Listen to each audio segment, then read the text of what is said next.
The biggest ship in the world has big responsibilities. Emma Maersk has only 2 weeks to sail across the globe with a $500 million cargo.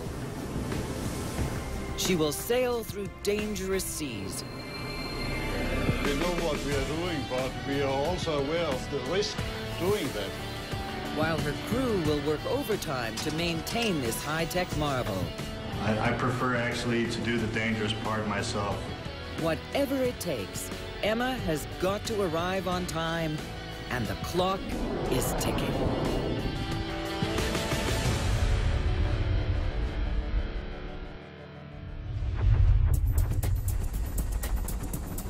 It's one of the busiest ports on the planet, Tanjung Pelepas in Malaysia. It's the loading point for millions of containers a year from Asia, bound for Europe and North America. They carry everything from TVs to t-shirts, frozen fish to footwear, cameras to cosmetics. Today is a very heavy operation. We have 7 vessels on berth, and approximately we are doing about 10,000 containers.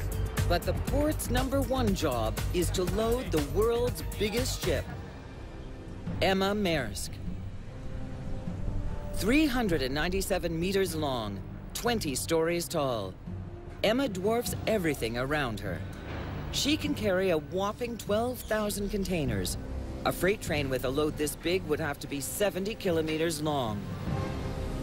All on one mighty state-of-the-art ship. Her unique silhouette is all boat.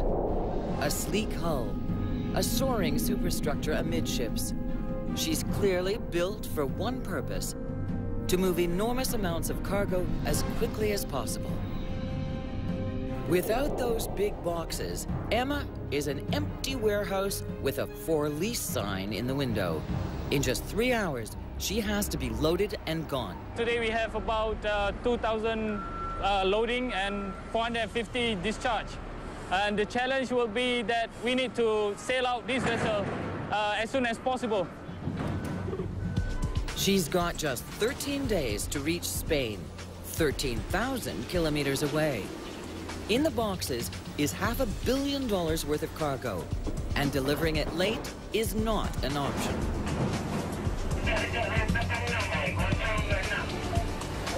Like giant spiders, 6 gantry cranes tirelessly load containers onto Emma. Each one weighs over 5 tons. And the best crane operators can load 30 an hour, looking down from their perch 60 meters above the ground. Each crane has a manager who confirms that the right containers are being loaded onto the right ship. It's vital that every container is placed properly. On board Emma, that's the job of ship's officers Ramos Galeatos and Niels Larsen. In the front, we have the most dangerous cargo. That would be acids, flammable. If we have fireworks, class 1.4G, all the way to the aft, so that if we have a potential risk on the vessel, it will be as far away from the living quarters, accommodation, and above all, the main engines. Dangerous cargo at the bow. High-maintenance refrigerated cargo closer to the superstructure. Weather-prone containers packed with expensive electronics below deck. A shift could mean catastrophe, so every box must be placed and then properly secured to guarantee stability, especially if they run into a typhoon. Okay, thank you. 8 stories up on the world's widest bridge, First Officer Galeatos weighs all the factors that could delay Emma.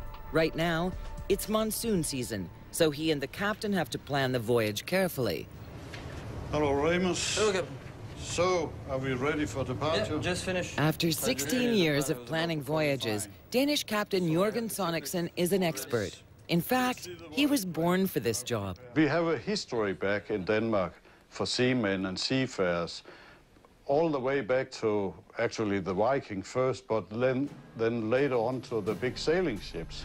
So you have checked all the charts and publication is in place? Yep. Okay. After leaving Malaysia, Emma's next destination is the Suez Canal. A 9-day, non-stop voyage of 9,260 kilometers. And she can't be late. We will depart the pilot station around 1700. And then the required speed in order to arrive at Suez will be 22.7 knots. 22.7. Okay? Yeah. Very good. Based on weather and currents, they determine the most fuel-efficient route. They also consider human risks, like 21st century pirates. And again, we have made the track north of Sokoto, Yes, right, north in of water, Sokoto. to stay as far as possible from the Somalian coast. I want to know... Ships try to steer clear of pirate activity, but there's no escape from the Strait of Malacca, their only route to the Indian Ocean, and the most active area of piracy in the world. What have the chief officer told you about the departure time? How far are we? 1500. 1500 still? More or less, yeah. Okay, Yeah, and what time is the pilot order? Same for 1500. Finally, loading is complete, and together the gantry cranes pull away from the ship.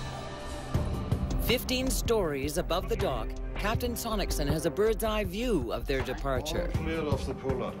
Last With line. him is a local pilot, All headlines. who by law must help guide Emma safely out of port.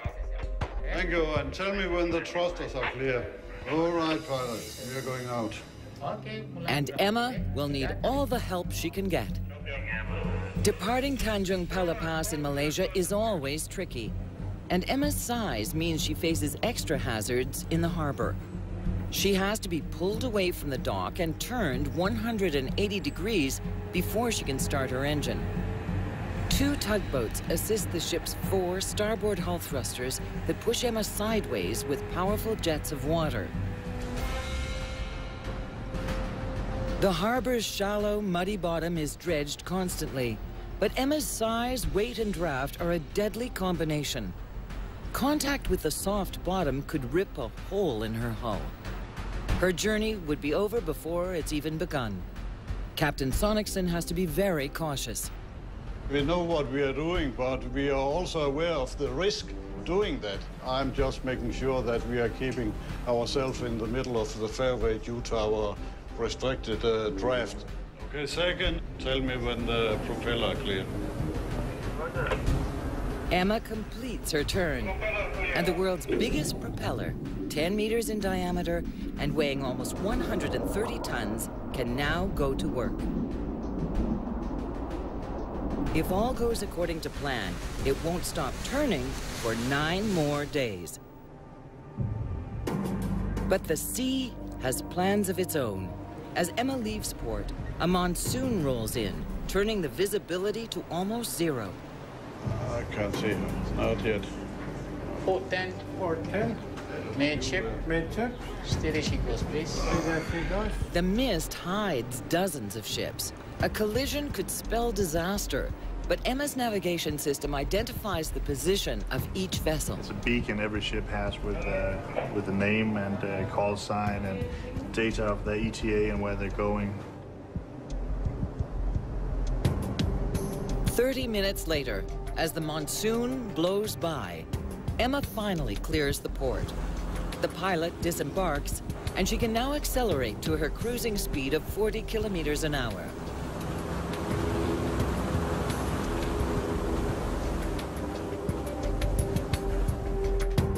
With pirate-infested waters dead ahead, Chief Officer Niels Larsen has to do all he can to secure his ship. We're going through a pirate area tonight. Modern-day pirates don't steal cargo. They capture crew for ransom. Sure that we need to rig for pirate precautions. In the past month, there have been 4 attacks on smaller ships. Emma's best defense is her size, but the crew still lash high-pressure water hoses to her railings. They're not cannons, but they can shoot a blast of water hard enough to stop a pirate in his tracks. As Emma enters the Strait of Malacca, she's locked up tight, the hoses turned on, and the crew waits out the night.